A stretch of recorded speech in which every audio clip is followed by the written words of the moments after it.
новата сезона на 1TV ке гледате. Секоја тема заслужува внимание, а секое прашање заслужува одговор. Студио 1 заедно со вас, секој работен ден од 14 до 23 часот.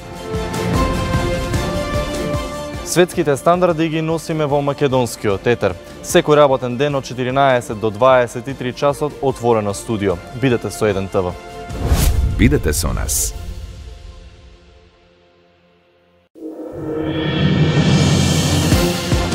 Во новата сезона на 1TV ке гледате. Настаните во Македонија оставаат свој печат. Секоја среда во печат со Саша Оденовски. Бидете со нас.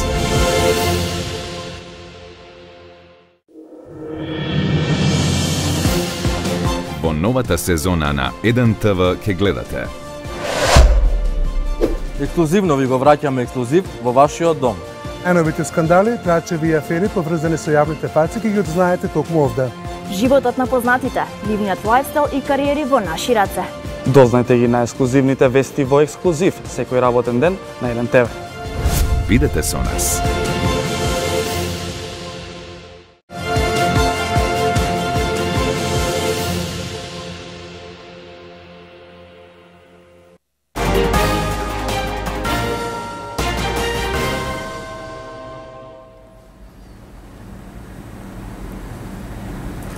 Почитувани, уште еден поздрав од мене од отвореното студио на 1TV. Предходно ги слушнавте вестите, домашните вести што ги презентираше колегата Александар. А сега одвојуваме минути за вестите од светот. Тука е мојот колега Дејан Андоновиќ. Добар ден. Добар ден.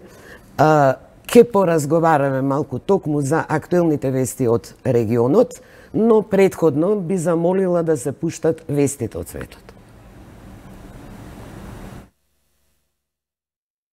Основачот на Facebook, Марк Закерберг, изјави дека гигантската компанија веќе е подобро подготвена да се справи со политички манипулации, кои би влијале врз исходот на ноемвриските избори за Конгресот на САД. Закерберг беше критикуван од страна на Демократската партија на САД дека Facebook е дозволил на компанијата од Британија, која работела за кампањата на Доналд Трамп, да користи аналитички податоци што Facebook ги собира од своите корисници. Демократите исто така го критикуваа Facebook дека не го спречил објавувањето на така наречени лажни вести од странски извори, кои според нив влијаеле Трамп да ја победи Хилари Клинтон. Компанијата открила дека покрај руските групи за објавување на политичка пропаганда постоела организација и во Иран, која на сличен начин се обидувала да влијае на политичките исходи во САД, Британија и низ Блискиот Исток. Унгарскиот премиер Виктор Орбан денеска изјави дека унгарската влада во понеделник ќе донесе одлука за правните чекори, кои ќе ги преземе за да се спротистави на одлуката на Европскиот парламент за иницирање казнена процедура против Будимпешта, поради омаловажување на демократските стандарди на Европската Унија. Орбан за унгарското државно радио рече дека очекува сериозна правна дебата во врска со оваа одлука. Европскиот парламент во средата го одобри извештајот со Аргентини, со кој се бара од Европската Унија да го суспендира правото на глас на Унгарија во Унијата поради нарушување на владењето на правото во земјата. Иако одлуката допрва треба да биде едногласно одобрена од земјите членки, гласањето во Европскиот парламент беше без преседан, бидејќи никогаш досега земја членка не била посочена со конкретна закана за активирање на членот 7 на повелбите на Унијата. Членот 7 предвидува суспендирање на правото на глас на една земја членка доколку таа ги прекршува правилата и вредностите на Европската Унија. Северна и Јужна Кореја најавија отворање на канцеларија за врски меѓу двете држави, сместена во градот Кесон, како и посета на јужнокорејскиот председател Мун Џеин на Северна Кореја. Денеска вртиме нова страница во историјата. Оваа канцеларија за врски е символ на мирот, изјави јужнокорејскиот министер за обединување Чо Мун Кон. Се очекува следен чекор во нормализацијата на односите меѓу двете Кореи да биде отворени на амбасади во двата главни града Сеул и Пјонгјанг. Американската сојузна држава Северна Каролина е погодена од силни ветрови и дождови, предизвикани од ураганот Флоренс, кој бесне над Атлантскиот океан. Најтешко погоден е крајбрежниот град Нью Берн, каде има извештаи за граѓани одсечени во поплавени населби. Ураганот вчера подзастана, откако неколку дена се движеше директно кон Атлантскиот брег на САД и загуби дел од својата сила, но се уште се смета како бура од категорија 1, која може да предизвика сериозни поплавувања и да однесе човечки животи. Еве сме повторно тука со Дејан. Ова беа вестите од светот. Морам да забележам дека на сите телевизии, не само во Македонија, и во регионот, вестите од светот се минорни по минутажата. Тоа е обично 3 минути, 20 минути ќе одите со вестите од дома.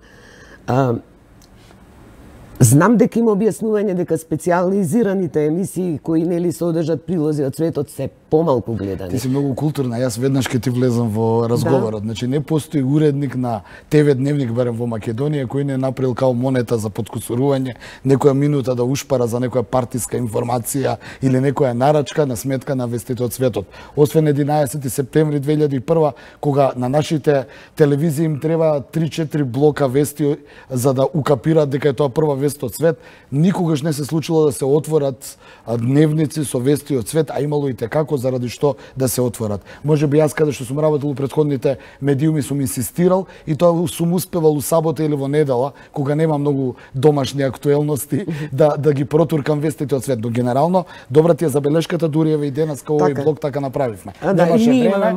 Немаше време во вестите, моравме башка да го пуштиме. И ние имаме малку минути, но дали со тоа граѓаните не се доволно едуцирани? Значи, вие мора да знаете што ви се случува, например, во регионот. Бидејќи сврзани садови се сите држави. Точно така. Косово, например. Значи, од Брисел ми се чини до Египет све е тоа поврзано, бидејќи нели ние тежнеме да одиме у Европска унија, ако сакаме да влеземе у Европска унија мораме како регион да влеземе. Значи, што ни прави соседот, од соседот зависиме дали ќе влеземе као пакет или ќе се издвоиме. Вестите од светот се многу важни. Не се согласувам со тебе дека во регионот, во овие други поранешни Југословенски републики, блокот вести од свет или темите од светот се монета за подкусурување. Не, секогаш има форма, домашна политика, економија, свет, спорт. Добро е да не се согласиме некогаш. Косово е интересно. Што се случува, бидејќи Ципра Заев договорот го подигна стандардот за нели договори за спорови помеѓу држави. Србија Косово веќе од 2013 од кога преговараат? Не успева, но вчера имав изјава од Вучич кој што вели дека ќе биде договорот доколку добијат јасни гаранции дека до 2025 Србија ќе влезе во Европска унија. Првен за Брисел ќе кажам, јас го искоментирав тоа и у претходните изданија на Отворено студио, колку Европската унија, меѓународната заедница демонстрираше одлучност да го реши повеќедеценискиот спор помеѓу Атина и Скопје, толку према Приштина и Белград како да нема сила. Некако така испаѓа, или се двете страни закопани во своите цврсти ставови и не сакат да се помрднат.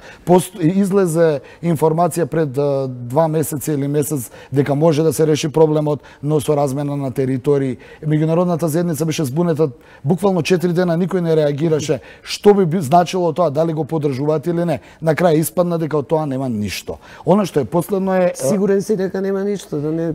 На Балканот никогаш не вели никогаш. Да, никогаш не вели никогаш, бидејќи последната информација на Федерика Могерини тоа е од пред 2 часа, каде што она вели дека не треба ништо да се отфрли, но што и да се договорат, мора да бидат согласни двете страни, но и да бидат поддржани од меѓународната заедница. Така да Косово, односно Приштина и Белград се у статус-кво ситуација. Но она што е поместување барем за Косово и што може дополнително да ги подигне тензиите во евентуалните нови преговори, ние немаме закажана нова рунда на преговори меѓу Белград и Приштина, е тоа што вчера косовската влада прифати формирање на косовска армија. Што значи тоа сега? Па вака, Јадранка, од прилика армијата или војската означува една државност. Ако имаш армија или војска, значи дека си држава.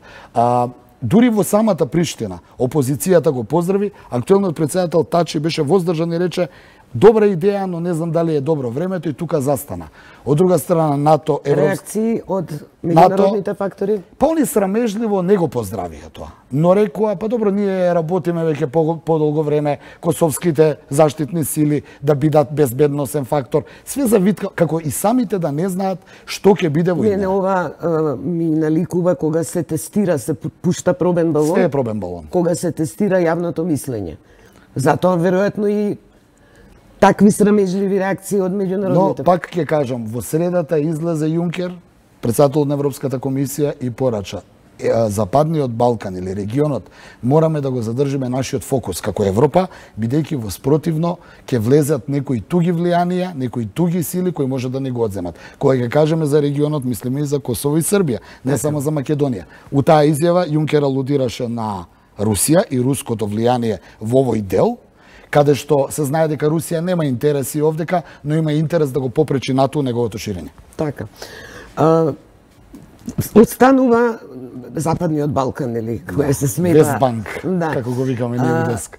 Косово, Србија тука иде, ке застане, но што станува уште со Босна за крај? Па Босна е некако под сенка на сите овие случувања, таму нешто се случува. Знаеш што, ако дојде до промена на териториите, тоа никој не го анализираше, барем тоа не го видов. Ако дојде до промена на границите. Се може да биде... Зашто е опасна тезата размена на територии? Доколку српските општини од Косово се приклонат кон Србија, а Прешевската долина, каде што се албанците отидат во Косово, што очекуваме за Република Српска? Да не се разбудат оние страсти сите срби во една држава. Дејан, ти благодарам. Ето и во овој случај вестите од светот беа нели сепак покуси, но ти благодарам. Ние се гледаме нешто подоцна на трибина, сега следува кујната.